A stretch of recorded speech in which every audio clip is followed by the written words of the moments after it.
എഴുതിയ 1 ലേഖനം 5-ാം അധ്യായം 6, 7, 8 വാക്യങ്ങൾ. 1 കൊരിന്ത്യർ 5, 6, 7, 8 വാക്യങ്ങൾ. അസാരം പുളിമാവ് പിണ്ടത്തെ മുഴുവനും പുളിപ്പിക്കുന്നു എന്നറിയുന്നില്ലയോ? നിങ്ങൾ പുളിപ്പില്ലാത്തവരായിരിക്കാൻ തക്കവണ്ണം പുതിയ പിണ്ടം ആകേണ്ടതിന് പഴയ പുളിമാവിനെ നീക്കിക്കളവിൻ. നമ്മുടെ പെസഹ കുഞ്ഞാടും അറുക്കപ്പെട്ടിരിക്കുന്നു, ക്രിസ്തു തന്നെ. ആകയാൽ നാം പഴയ പുളിമാവ് കൊണ്ടല്ല, തിന്മയും ദുഷ്ടതയുമായ പുളിമാവ് കൊണ്ടുമല്ല, സ്വച്ഛതയും സത്യവുമായ പുളിപ്പില്ലായ്മ കൊണ്ട് തന്നെ ഉത്സവം ആചരിക്കാം. ആ ഭാഗം അവസാനിക്കുന്നത് ഒരു ഉത്സവം ആചരിക്കുവാൻ ആഹ്വാനം ചെയ്തുകൊണ്ടാണ്. ഉത്സവം സന്തോഷകരമായ സന്ദർഭമാണ്, ആഹ്ലാദത്തിൻ്റെ കാലഘട്ടമാണ്. നമ്മെ ക്രിസ്തുയേശുവിൽ ദിനംതോറും ജയോത്സവമായി നടത്തുന്ന ജാതികൾക്ക്, സമുദായങ്ങൾക്ക് ഉത്സവകാലം എന്ന് പറയുന്നത് ചിലർക്ക് ഈസ്റ്റർ, ചിലർക്ക് ക്രിസ്മസ്, ചിലർക്ക് പള്ളിപ്പെരുന്നാൾ, ചിലർക്ക് അവരുടെ ആലയത്തിൻ്റെ ഉത്സവങ്ങൾ. എന്നാൽ വിശ്വാസിക്ക് പെരുന്നാളുകളല്ല ഉത്സവം, ചില ദിവസങ്ങളല്ല ഉത്സവം, ഓരോ വർഷത്തിലും സീസണിൽ വരുന്ന ആഹ്ലാദ സന്ദർഭങ്ങളല്ല.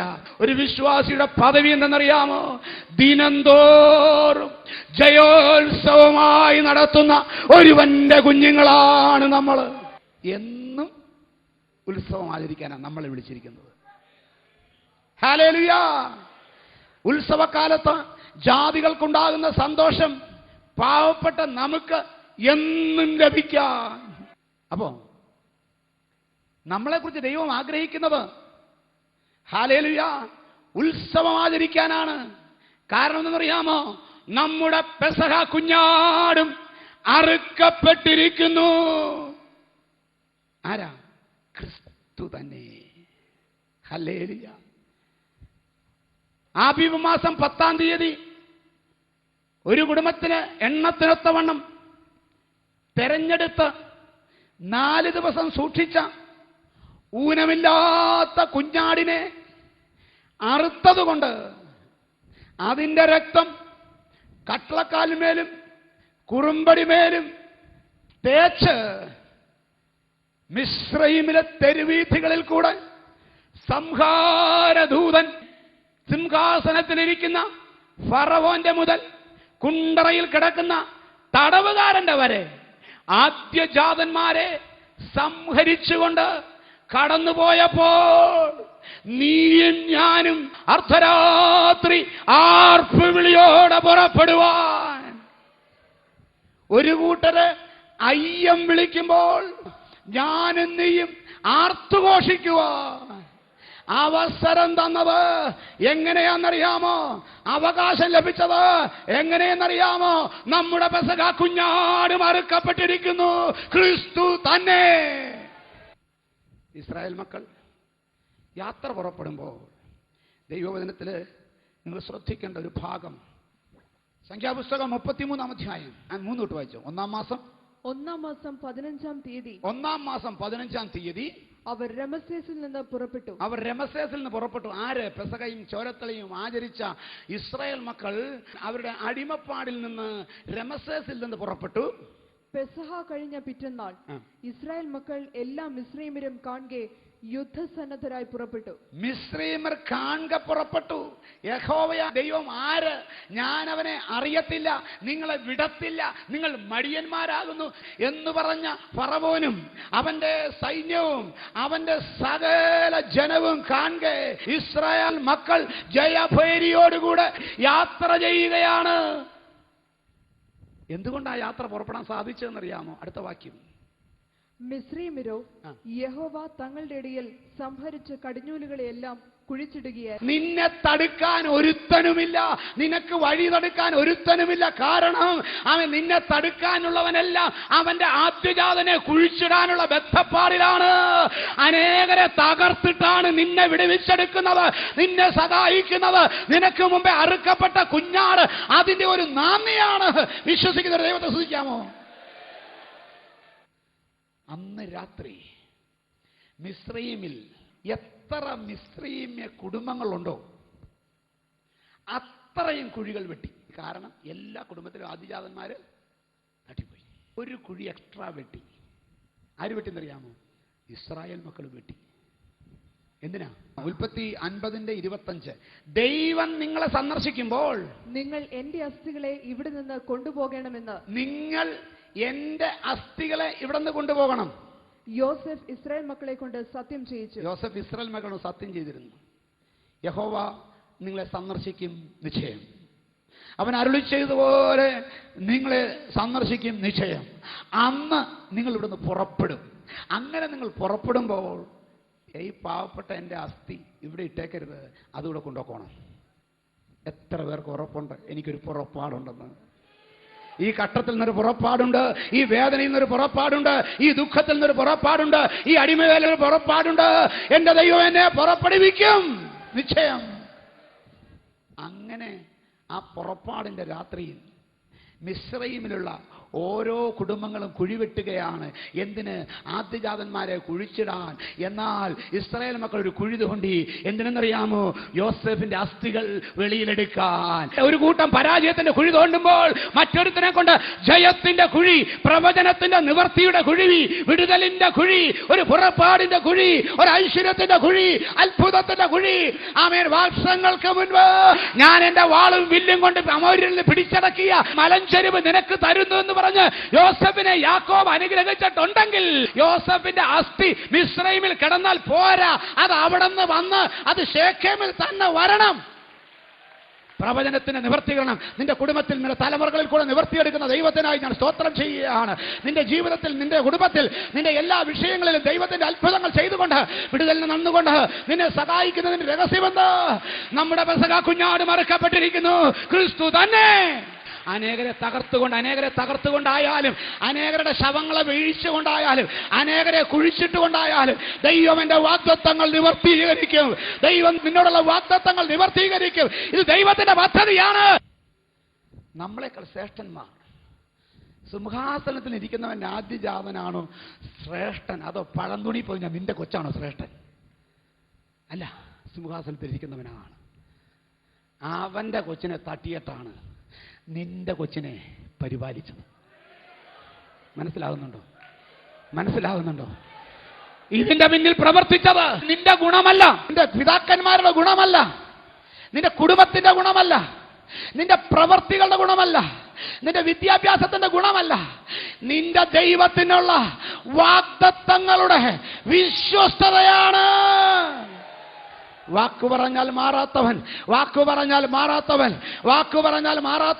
ഈ ദൈവത്തെ ഞാൻ സേവിക്കുന്നു എന്ന് ഉറക്കെ പറയാമോ? എന്റെ യേശു വാക്കുമാറാത്തോ.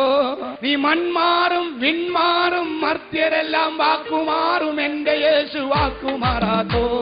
നീ മൺമാറും വിൺമാറും മർത്യരെല്ലാം വാക്കുമാറും. എന്റെ യേശു വാക്കുമാറാത്തോ.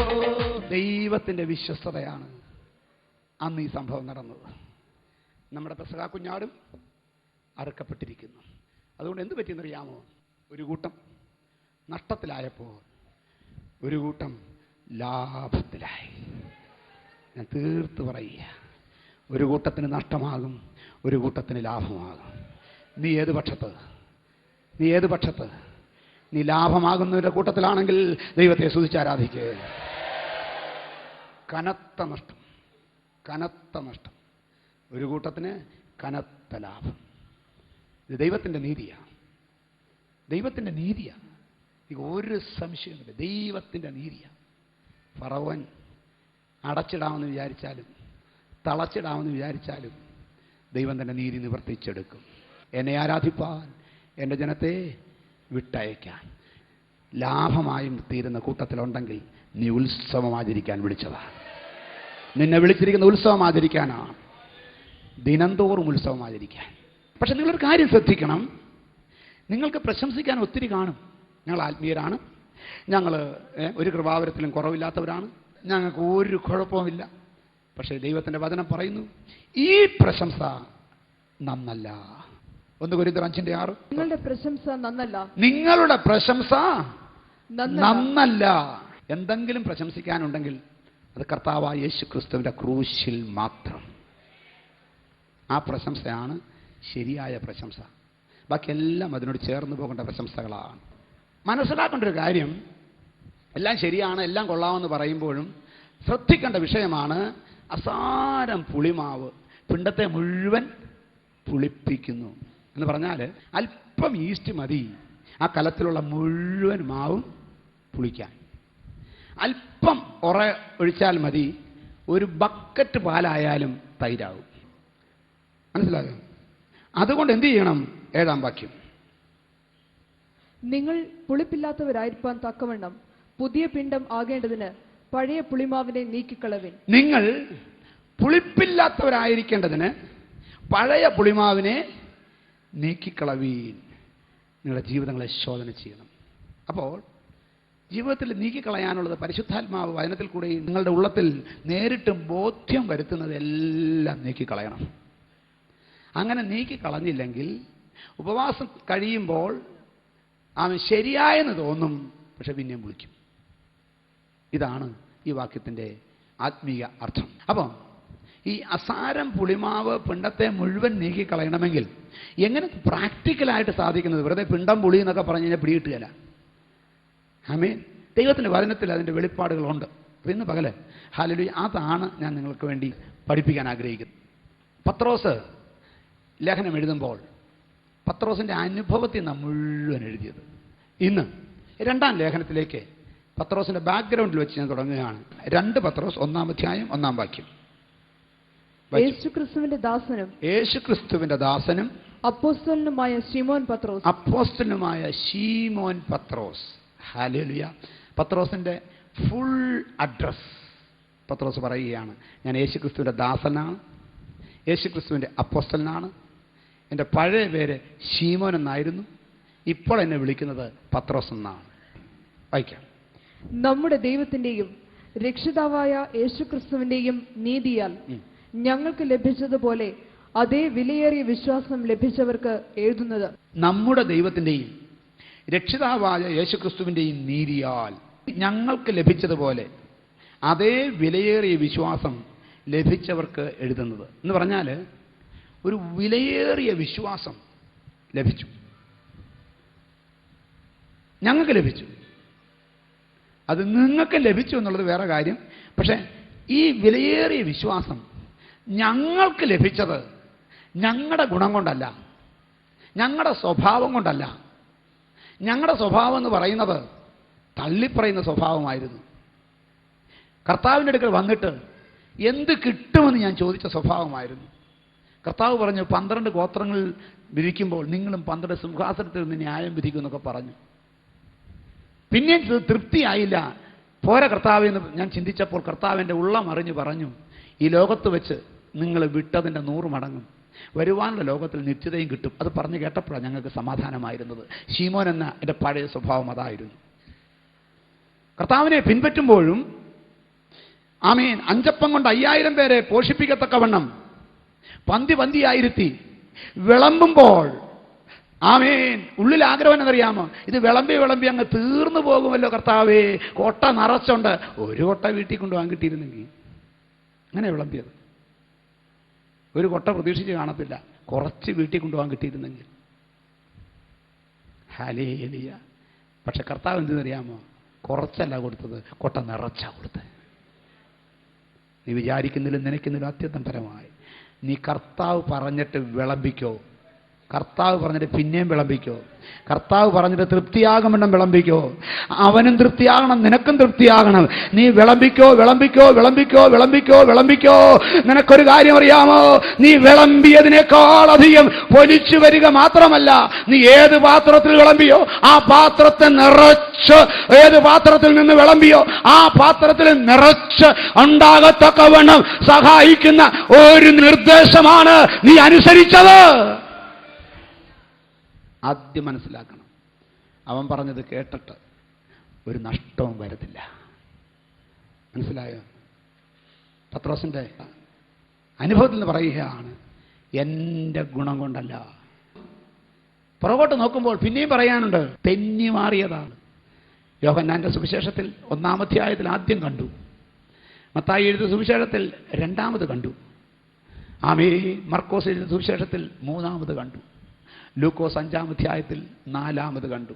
ആ 4ാമത്തെ കാഴ്ചയിലാണ് പുള്ളി മാനസാന്തരപ്പെട്ട് വേർപെട്ടത്. ഞാൻ തെന്നി മാറിയവനാണ്. ഞാൻ അവനെ തെരഞ്ഞെടുത്തതല്ല, അവൻ എന്നെ തെരഞ്ഞെടുത്തതാണ്. പറയാൻ പറ്റുമോ? എന്നെ തെരഞ്ഞെടുത്ത, ഞാൻ തെരഞ്ഞെടുത്തതല്ല. കർത്താവിൻ്റെ ക്രൂശ് മരണത്തിൻ്റെ മർമ്മം എനിക്ക് വെളിപ്പെട്ടപ്പോൾ, സ്ത്രീയുടെ സന്തതി സർപ്പത്തിൻ്റെ തല തകർക്കുമെന്ന് പറഞ്ഞ ആ സർപ്പത്തിൻ്റെ തല തകർക്കുവാൻ അവതരിച്ചവനാണ് യേശു ക്രിസ്തു. കന്യഗർഭിണിയായി ഒരു മകനെ പ്രസവിക്കും. അവൻ നിത്യപിതാവ്, വീരനാം ദൈവം, അത്ഭുതമന്ത്രി എന്ന പേരുള്ളവനായി മാറും. സമാധാന പ്രഭുവെന്ന് വിളിക്കപ്പെടും. ആധിപത്യം അവൻ്റെ തോളിലിരിക്കും. അങ്ങനെ പ്രവചിക്കപ്പെട്ടവനാണ് യേശു ക്രിസ്തു. ആ യേശുവിൻ്റെ കൂടെ നടക്കുമ്പോൾ ആ വെളിപ്പാടിൻ്റെ ഒരു ഭാഗം എനിക്ക് വെളിപ്പെടുത്തി കിട്ടിയതാണ് അവൻ്റെ ക്രൂശ് മരണത്തെക്കുറിച്ചും അവൻ്റെ ജീവിതത്തെക്കുറിച്ചും. എന്നിട്ടും ഞാൻ എൻ്റെ കർത്താവിനോട് പറഞ്ഞു, നിനക്കങ്ങനെ ഭവിക്കരുതേ, കർത്താവിനെ സാത്താനെ എന്ന് വിളിച്ചതാണ്. Praise the Lord. ശിമോന്റെ ജീവിത ചരിത്രം നല്ലതല്ല.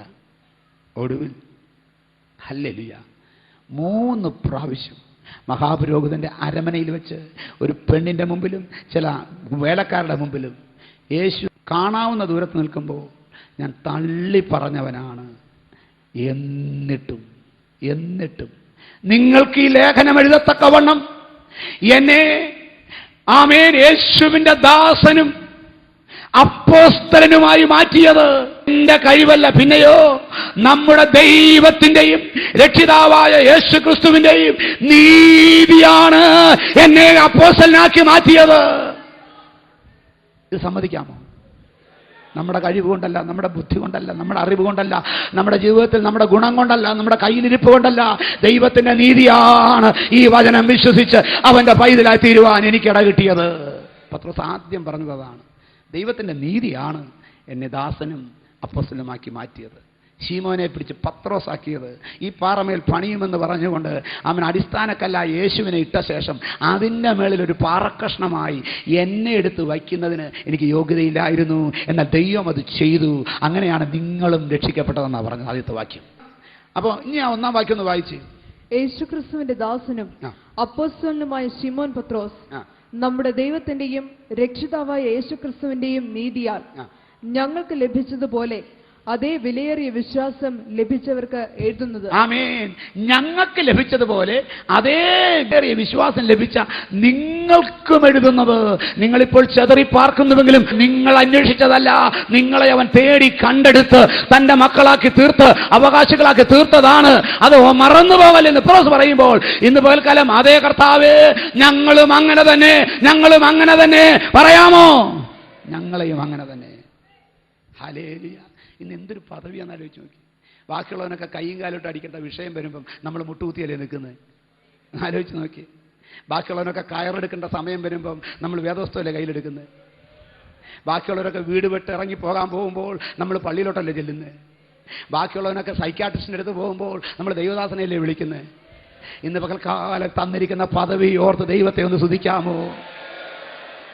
മാത്രമല്ല, ആ ബാക്കിയുള്ളവരൊക്കെ അവിടെ ഇവിടെയൊക്കെ പോയിട്ട് പരാജയപ്പെട്ട് അവസാനിച്ചപ്പോൾ, തകർച്ചയിൽ അവസാനിച്ചപ്പോൾ, ആമേ ഹല്ലേലൂയ, ഒന്നുമില്ലായ്മയിൽ അവസാനിച്ചപ്പോൾ, നഷ്ടത്തിൽ അവസാനിച്ചപ്പോൾ, നമ്മൾ ചെയ്ത ഈ പരിപാടികൾക്ക് എവിടെയെങ്കിലും നഷ്ടം വന്നിട്ടുണ്ടോ? ദൈവത്തെ സ്തുതിക്കാമോ? ലാഭം ഇന്നുവരെ നഷ്ടം വന്നില്ല. 2-ാം വാക്യം. ദൈവത്തിന്റെയും നമ്മുടെ കർത്താവായ യേശുവിന്റെയും പരിജ്ഞാനത്തിൽ നിങ്ങൾക്ക് കൃപയും സമാധാനവും വർദ്ധിക്കുമാറാകട്ടെ. അടുത്ത വാക്യം. തന്റെ മഹത്വത്താലും വീര്യത്താലും നമ്മെ വിളിച്ചവന്റെ പരിജ്ഞാനത്താൽ അവന്റെ ദിവ്യശക്തി ജീവനും ഭക്തിക്കും വേണ്ടിയതൊക്കെയും നമുക്ക് ദാനം ചെയ്തിരിക്കുന്നുവല്ലോ. അപ്പോ അവന്റെ ദിവ്യശക്തി ജീവനും ഭക്തിക്കും വേണ്ടതൊക്കെയും നമുക്ക് ദാനം ചെയ്തിരിക്കുന്നു. ഗിഫ്റ്റായിട്ട് തന്നിരിക്കുന്നു. വില കൊടുത്ത് മേടിക്കേണ്ടി വന്നില്ല. എന്നർത്ഥം എന്തോ? നമ്മൾ അവനുമായിട്ട് ബന്ധത്തിൽ വന്നപ്പോൾ, യേശുവുമായിട്ട് ബന്ധത്തിൽ വന്നപ്പോൾ, യേശുവിൻ്റെ ദിവ്യശക്തി നമ്മുടെ ജീവിക്കാൻ ആവശ്യമുള്ളതിന് മതിയായതായി. അല്ലേ? ഈ ലോകത്ത് ജീവിക്കുമ്പോൾ എന്തുവാ വേണ്ടത്? ആരോഗ്യം. യേശു മതിയായവനാണോ? കുടുംബം യേശു മതിയായവനാണോ? കുഞ്ഞുങ്ങൾ യേശു മതിയായവനാണോ? പാർപ്പിടം യേശു മതിയായവനാണോ? ജോലി യേശു മതിയായവനാണോ? പ്രമോഷൻ യേശു മതിയായവനാണോ? ബിസിനസ് യേശു മതിയായവനാണോ?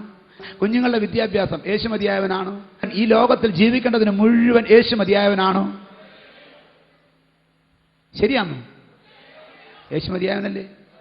ആ ഉറപ്പില്ലേ?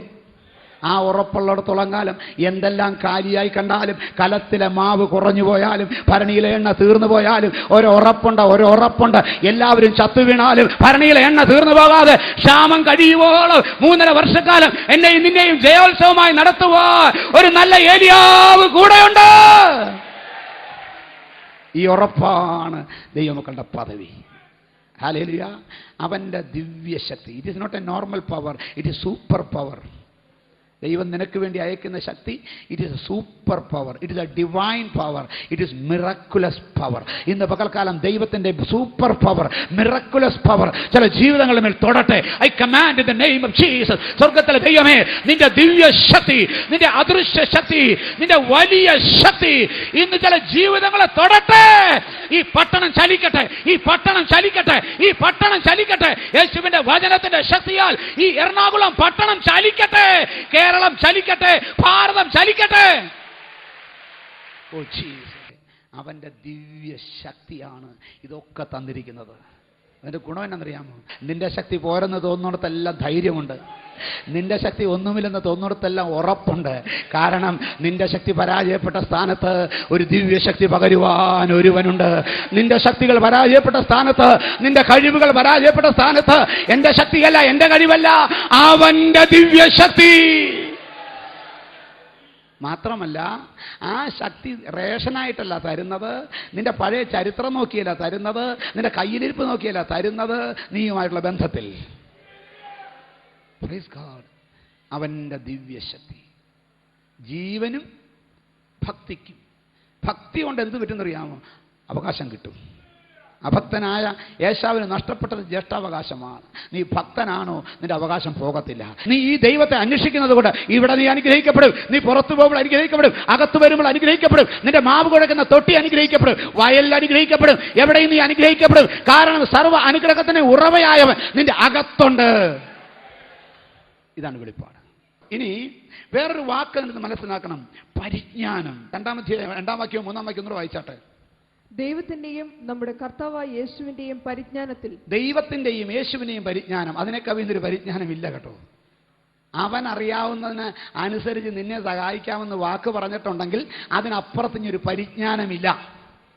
നീ അവനെ ഏൽപ്പിച്ചു കൊടുത്തവനാണെങ്കിൽ അവന്റെ പരിജ്ഞാനത്തിലാണ് നിന്നെ സഹായിക്കാൻ പോകുന്നത്. നീ അവന് വേണ്ടി നിന്റെ ജീവിതം വിട്ടുകൊടുത്തിട്ടുണ്ടെങ്കിൽ, നീ അവൻ പറഞ്ഞത് അനുസരിക്കുന്നവനാണെങ്കിൽ അവന്റെ പരിജ്ഞാനത്തിലാണ് നിന്നെ അനുഗ്രഹിക്കാൻ പോകുന്നത്. Praise the Lord. ആ പരിജ്ഞാനത്തിൽ നിങ്ങൾക്ക് കൃപയും സമാധാനവും വർദ്ധിക്കുമാറാകട്ടെ. എന്ത് വർദ്ധിക്കണം? കൃപയും.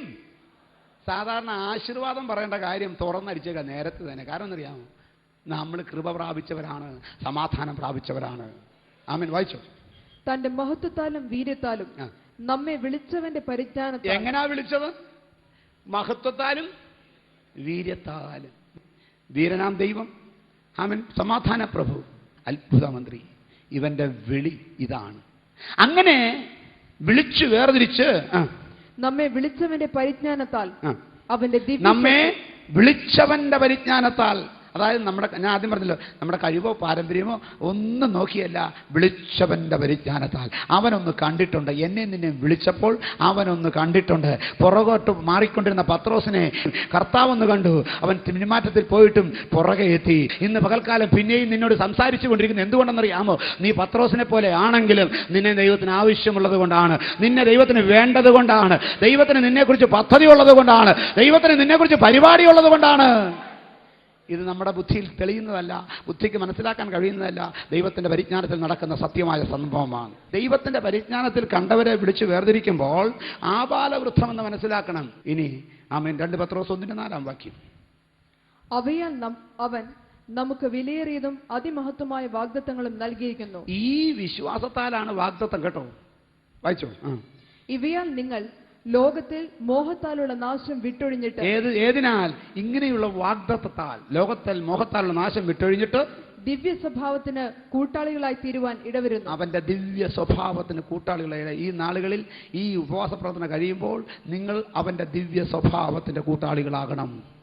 അവന്റെ ദിവ്യ സ്വഭാവത്തിന്റെ കൂട്ടാളികളാകണം. അത് കുറഞ്ഞതൊന്നും ദൈവം ആഗ്രഹിക്കുന്നില്ല. 5-ാം വാക്യം.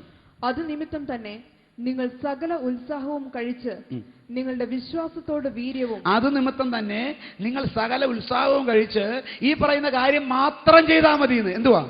നിങ്ങളുടെ വിശ്വാസത്തോട് വീര്യവും. നിങ്ങളുടെ വിശ്വാസത്തോട് വീര്യം, അത് നിങ്ങൾ ചെയ്യണം. വീര്യത്തോട് പരിജ്ഞാനവും. വീര്യത്തോട് പരിജ്ഞാനം നിങ്ങൾ ചെയ്യണം. പരിജ്ഞാനത്തോട് ഇന്ദ്രിയജയവും, അത് നിങ്ങൾ ചെയ്യണം. ആമേൻ. ഇന്ദ്രിയജയത്തോട് സ്ഥിരതയും, സ്ഥിരതയോട് ഭക്തിയും, ഭക്തിയോട് സഹോദര പ്രീതിയും, സഹോദര പ്രീതിയോട് സ്നേഹവും കൂട്ടിക്കൊള്ളുക. വിശ്വാസത്താൽ നീതീകരിക്കപ്പെട്ട വ്യക്തികൾക്ക് ഈ പറയുന്നത് മുഴുവനും ഉണ്ടാക്കിയെടുത്തോണം. അവനുണ്ടാക്കണം. കർത്താവ് സഹായിക്കും. സകല ഉത്സാഹവും കഴിച്ച് നീ മുതിരണം. എന്നിട്ട് 8-ാം വാക്യം. ഇവ നിങ്ങൾക്കുണ്ടായി വർദ്ധിക്കുന്നുവെങ്കിൽ നിങ്ങൾ നമ്മുടെ കർത്താവായ യേശുക്രിസ്തുവിന്റെ പരിജ്ഞാനം സംബന്ധിച്ച് ഉത്സാഹമില്ലാത്തവരും നിഷ്ഫലന്മാരും ആയിരിക്കില്ല. കർത്താവിന്റെ പരിജ്ഞാനം സംബന്ധിച്ച് ഉത്സാഹമുണ്ടായിട്ട് നിഷ്ഫലന്മാരാകാതിരിക്കണമെങ്കിൽ ഈ ഒരു പ്രോസസ്സിൽ കൂടെ നീ ഞാനും കടന്നു പോകണം. Praise the Lord. വെറുതെ വിശ്വാസിയായിട്ട് ഇരുന്നാൽ പോരാ. അങ്ങേറ്റം ഇന്ദ്രിയജയം, സ്ഥിരത, സഹിഷ്ണുത, എരിവ് എല്ലാം കൂടെ ജീവിതത്തിൽ വ്യാപരിച്ചെങ്കിൽ മാത്രമേ വിശ്വാസിയായിട്ട് നിലനിൽക്കാൻ പറ്റൂ. ഇനി 9-ാം വാക്യം. അവയില്ലാത്തവനോ കുരുടനത്രേ, അവൻ ഹ്രസ്വദൃഷ്ടിയുള്ളവനും തന്റെ മുമ്പിലത്തെ പാപങ്ങളുടെ ശുദ്ധീകരണം മറന്നു. പത്രോസിന് ആര് മറന്നാലും പത്രോസിന് മറക്കാൻ പറ്റത്തില്ല. മുമ്പിലത്തെ പാപങ്ങളുടെ ശുദ്ധീകരണം, കഴിഞ്ഞ നാളുകളിൽ ദൈവം നടത്തിയ ശുദ്ധീകരണത്തിന്റെ വഴികൾ മറക്കാൻ പറ്റുകയില്ല. അതുകൊണ്ട് സഹോദരന്മാരെ, നിങ്ങളുടെ വിളിയും തിരഞ്ഞെടുപ്പും ഉറപ്പാക്കുവാൻ അധികം ശ്രമിപ്പിൻ. ഇങ്ങനെ ചെയ്താൽ നിങ്ങൾ ഒരു നാളും ഇടറിപ്പോകാതെ നമ്മുടെ കർത്താവും രക്ഷിതാവുമായ യേശുക്രിസ്തുവിന്റെ നിത്യരാജ്യത്തിലേക്കുള്ള പ്രവേശനം ധാരാളമായി പ്രാപിക്കും. അടുത്ത വാക്യം. അതുകൊണ്ട് നിങ്ങൾ അറിഞ്ഞവരും ലഭിച്ച സത്യത്തിൽ ഉറച്ചു നിൽക്കുന്നവരും എന്ന് വരികിലും ഇത് നിങ്ങളെ എപ്പോഴും ഓർപ്പിപ്പാൻ ഞാൻ ഒരുങ്ങിയിരിക്കും. ആമേൻ. അതുകൊണ്ട് സ്ഥിരതയോടെ നിൽപ്പാൻ, ഓർപ്പിക്കുന്ന വിഷയങ്ങൾ ഓർത്തിരുന്നോണം. എങ്ങനെ? അനുഭവത്തിൽ നിന്ന് പറയുകയാണ്. 18-ാം വാക്യം. ഞങ്ങൾ അവനോടുകൂടെ വിശുദ്ധ പർവ്വതത്തിൽ ഇരിക്കുമ്പോൾ സ്വർഗത്തിൽ നിന്നും ഈ ശബ്ദം ഉണ്ടായത് കേട്ടു. അനുഭവത്തിൽ നിന്ന് പറയുകയാണ്. 19-ാം വാക്യം. പ്രവാചക വാക്യവും അധികം സ്ഥിരമായിട്ട് നമുക്കുണ്ട്. There is scripture. ഞങ്ങൾ നേരിട്ട് കണ്ടു. പിന്നെ പ്രവാചക വാക്യങ്ങളുണ്ട്. 21-ാം വാക്യം. പ്രവചനം ഒരിക്കലും മനുഷ്യന്റെ ഇഷ്ടത്താൽ വന്നതല്ല. അത് വെറുതെ വന്നതല്ല. ദൈവമക്കളെ, ഈ തിരുവെഴുത്ത് വെറുതെ കിട്ടിയതല്ല. എനിക്ക് നിനക്കും ജീവനും ഭക്തിക്കും വേണ്ടുള്ളത് മുഴുവൻ ദാനം ചെയ്യുവാൻ ഇതിനകത്തുകൂടെ ദൈവം നടത്താൻ ആഗ്രഹിക്കുന്നു. 2 പത്രോസ് 2-ന്റെ 1-ാം വാക്യം. എന്നാൽ കള്ളപ്രവാചകന്മാരും ജനത്തിന്റെ ഇടയിൽ ഉണ്ടായിരുന്നു. അങ്ങനെ നിങ്ങളുടെ ഇടയിലും ദുരുപദേഷ്ടാക്കന്മാർ ഉണ്ടാകും. false prophets and false teachers ഉണ്ടാകും. അവർ നാശകരമായ മതഭേദങ്ങളെ നുഴയിച്ച് തങ്ങളെ വിലയ്ക്ക് വാങ്ങിയ നാഥനെ തള്ളിപ്പറഞ്ഞ് തങ്ങൾക്ക് തന്നെ ശീഘ്രനാശം വരുത്തും. അവിടെ നിങ്ങൾ കാര്യം ശ്രദ്ധിച്ചോ? തങ്ങളെ വിലയ്ക്ക് വാങ്ങിയ നാഥനെ തള്ളിക്കളഞ്ഞ് തങ്ങൾക്ക് തന്നെ ശീഘ്രനാശം വരുത്തും. അപ്പൊ ഈ പുള്ളി ചെയ്തത് എന്തുവാ? പത്രോസാ എഴുതുന്നത്. ഈ പുള്ളി ഒരു പ്രാവശ്യമല്ല 3 പ്രാവശ്യം തള്ളിപ്പറഞ്ഞതാ. എന്തുകൊണ്ട് ശീഘ്രനാശം വന്നില്ല? അത് ദൈവമക്കളെ, അത് മനസ്സിലാക്കിയാൽ പിടിച്ചു നിൽക്കാനുള്ള സകലതും അതിനകത്തുണ്ട്. എന്തുകൊണ്ട് പത്രോസ് ധൈര്യത്തോടെ പറയുന്നു തള്ളിപ്പറഞ്ഞാൽ ശീഘ്രനാശം വരുമെന്ന്? ഈ പുള്ളി 3 പ്രാവശ്യം തള്ളിപ്പറഞ്ഞിട്ടും ഒരു നാശവും വന്നില്ല. എന്താണ് കാരണം? യോഹന്നാന്റെ സുവിശേഷം 21-ാം വാക്യം. പടകിന്റെ വലത്തുഭാഗത്ത് വല വീശുവേൻ, എന്നാൽ നിങ്ങൾക്ക് കിട്ടും എന്നവൻ അവരോട് പറഞ്ഞു. അവർ വീശി മീനിന്റെ പെരുപ്പം ഹേതുവായി അത് വലിപ്പാൻ കഴിഞ്ഞില്ല. പത്രോസ് തള്ളിപ്പറഞ്ഞതിന്റെ 3-ാം ദിവസം പത്രോസിനെ തേടിച്ചെന്ന യേശു ഗലീല കടൽപ്പുറത്ത് നിന്നുകൊണ്ട് വെളുപ്പാൻ കാലത്ത് പുലർച്ചെയായപ്പോൾ ഉറക്കെ വിളിച്ചു ചോദിച്ചു, കുഞ്ഞുങ്ങളെ കൂട്ടാൻ വല്ലതുമുണ്ടോ? ഇല്ല എന്ന് മറുപടി പറഞ്ഞു. പത്രോസ് ലൂക്കോസ് സുവിശേഷം 5-ാം അധ്യായത്തിൽ 3.5 വർഷങ്ങൾക്ക് മുമ്പ് അതേ ഗലീല കടൽപ്പുറത്ത് വെച്ച് യേശു ഒരിക്കൽ അവനോട് ചോദിച്ചു. ആ ചോദ്യത്തിന്റെ മറുപടിയും, നാഥാ, രാത്രി മുഴുവനും അധ്വാനിച്ചിട്ടും ഞങ്ങൾക്കൊന്നും കിട്ടിയില്ല. 3.5 വർഷങ്ങൾക്ക് മുമ്പ് ഒന്നും കിട്ടിയില്ല എന്ന് പറഞ്ഞ സ്ഥാനത്ത് അവൻ പറഞ്ഞു, ആഴത്തിലേക്ക് നീക്കി വല വീശുവീൻ. അന്ന് വല വീശി 2 വള്ളവും നിറഞ്ഞു. ആ ഒരു അത്ഭുതമാണ് അവനെ 3 പ്രാവശ്യം തെന്നി മാറിയിട്ടും 4ാമത് ശിഷ്യസ്ഥാനത്ത് ഉറപ്പിച്ചത്, യേശുവുമായി ബന്ധത്തിൽ കൊണ്ടുവന്നത്. പിന്നെ പുറകോട്ട് പോയി ഒടുവിൽ തള്ളി പറഞ്ഞെങ്കിലും 21-ാം അധ്യായത്തിന്റെ 6-ാം വാക്യത്തിൽ പറഞ്ഞ രാത്രിയിൽ യേശു യേശുക്രിസ്തു ഉയർത്തെഴുന്നേറ്റതിന്റെ 4-ാം ദിവസം രാത്രിയിൽ പുലർച്ചയായപ്പോൾ ഇതേ യേശുവിന്റെ ശബ്ദം, ഇതേ യേശുവിന്റെ വചനം, ഇതേ യേശുവിന്റെ അത്ഭുതം പത്രോസേ നിന്റെ ജീവിതത്തിൽ കണ്ടു. പടകിന്റെ വലത്തുഭാഗത്ത് വല വീശുവീൻ. വായിച്ച 21-6 ബാക്കി. അവർ വീശി മീനിന്റെ പെരുപ്പം ഹേതുവായി അത് വലിപ്പാൻ കഴിഞ്ഞില്ല. യേശു സ്നേഹിച്ച ശിഷ്യൻ പത്രോസിനോട് അത് കർത്താവാകുന്നു എന്ന് പറഞ്ഞു. കർത്താവാകുന്നു എന്ന് ശിമോൻ പത്രോസ് കേട്ടിട്ട് താൻ നഗ്നനാകിയാൽ അങ്കി അരയിൽ ചുറ്റി അന്നും രക്ഷപ്പെടാൻ ശ്രമിച്ചെങ്കിലും പത്രോസിന് പോകാൻ ആഴക്കടലിൽ ഒരു സ്ഥലമില്ല. യേശുവിന്റെ അടുക്കലേക്ക് നീന്തി കയറുകയല്ലാതെ രക്ഷപ്പെടാൻ സ്ഥലമില്ലാതെ അന്ന് രാത്രി യേശുവിന്റെ ശബ്ദത്തിന്റെ മുമ്പിൽ, യേശുവിന്റെ ചോദ്യത്തിന്റെ മുമ്പിൽ, ശീമോനെ നീ ഇവരെക്കാൾ അധികമായി എന്നെ സ്നേഹിക്കുന്നുവോ എന്ന ചോദ്യത്തിന്റെ മുമ്പിൽ ആ ഏറ്റുപറച്ചിൽ ഹല്ലേലൂയ, ശീഘ്രനാശത്തിൽ നിന്ന് എന്നെ ഒഴിവാക്കി, ശീഘ്രനാശത്തിൽ നിന്ന് എന്നെ വിടുവിച്ചു. വിലയ്ക്ക് വാങ്ങിയവനെ തള്ളിപ്പറഞ്ഞ് ശീഘ്രനാശം വരുത്തുമെന്ന് പത്രോസ് എഴുതിയതിന്റെ കാരണം, ഞാൻ തള്ളിപ്പറഞ്ഞ് ശീഘ്രനാശത്തിന് ഉടമയായിരുന്ന സ്ഥാനത്ത് ഞാനൊരു മാനസാന്തരത്തിന്റെ അനുഭവത്തിൽ എന്റെ യേശുവിന്റെ വചനങ്ങൾക്ക് മുമ്പ്, വാക്കുകൾക്ക് മുമ്പിൽ എന്നെ ഏൽപ്പിച്ചു കൊടുത്തത് ഇന്ന് ഈ ലേഖനം എഴുതുവാൻ പ്രിയ വിശ്വാസികളെ, 12 ഗോത്രങ്ങളായി ചിതറിപ്പാർക്കുന്നവരെ, എന്നെ ശക്തനാക്കിയത് അന്ന് രാത്രി ഞാൻ ചെയ്ത മാനസാന്തരമാണ്. ഈ ഉപവാസ പ്രാർത്ഥനയുടെ ഈ 20-ാം ദിവസത്തിൽ 24-ാം തീയതി എത്ര പ്രാവശ്യം തള്ളിപ്പറഞ്ഞവനാണ്, എത്ര ശരിയാകാതെ കടന്നവനാണെങ്കിൽ ഇന്നൊരു മാനസാന്തരം ഏറ്റെടുത്താൽ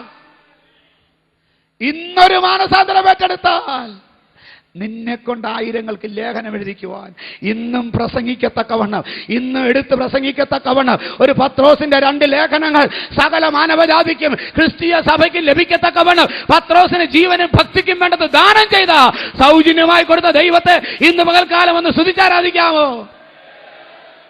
ദൈവമക്കളെ, ഇതാണ് ക്രിസ്തീയ ജീവിതത്തിന്റെ ആഴങ്ങളിലേക്ക് പത്രോസിനെ കൊണ്ടുവന്നത്. ഞാൻ എന്റെ വാക്കുകളെ അവസാനിപ്പിക്കട്ടെ. എബ്രായർക്ക് ലേഖനം 3-ാം അധ്യായം 7-8 വാക്യങ്ങൾ. അതുകൊണ്ട് പരിശുദ്ധാത്മാവ് അരുളി ചെയ്തതുപോലെ ഇന്ന് നിങ്ങൾ അവന്റെ ശബ്ദം കേൾക്കുന്നുവെങ്കിൽ മരുഭൂമിയിൽ വെച്ച് പരീക്ഷാ ദിവസത്തിലെ മത്സരത്തിൽ എന്ന പോലെ നിങ്ങളുടെ ഹൃദയം കഠിനമാക്കരുത്.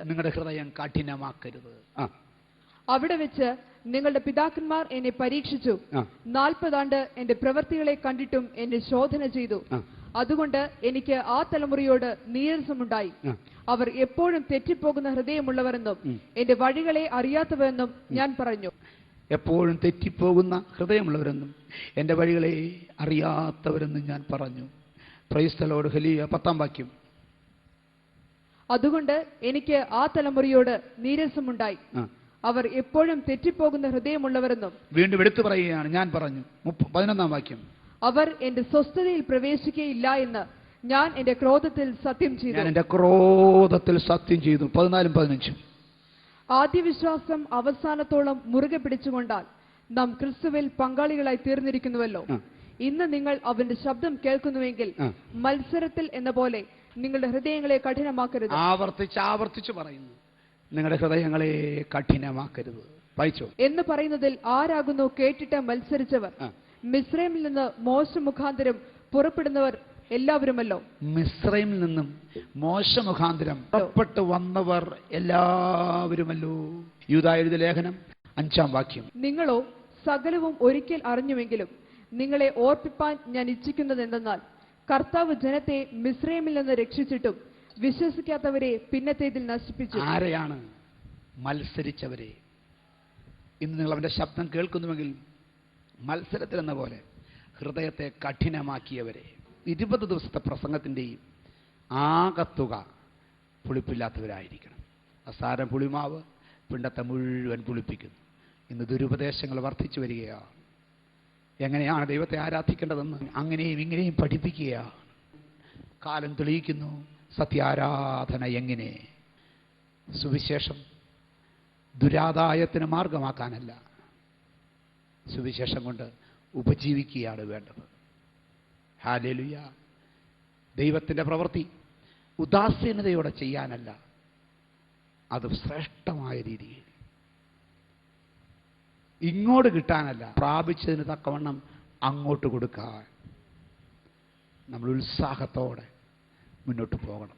മനസ്സിനകത്ത് വജ്രമന കൊണ്ട് എഴുതിയതുപോലെ ഈ കാര്യങ്ങളൊന്ന് പതിഞ്ഞു കിട്ടാനാണ്. കണ്ണുകളടയ്ക്കാം.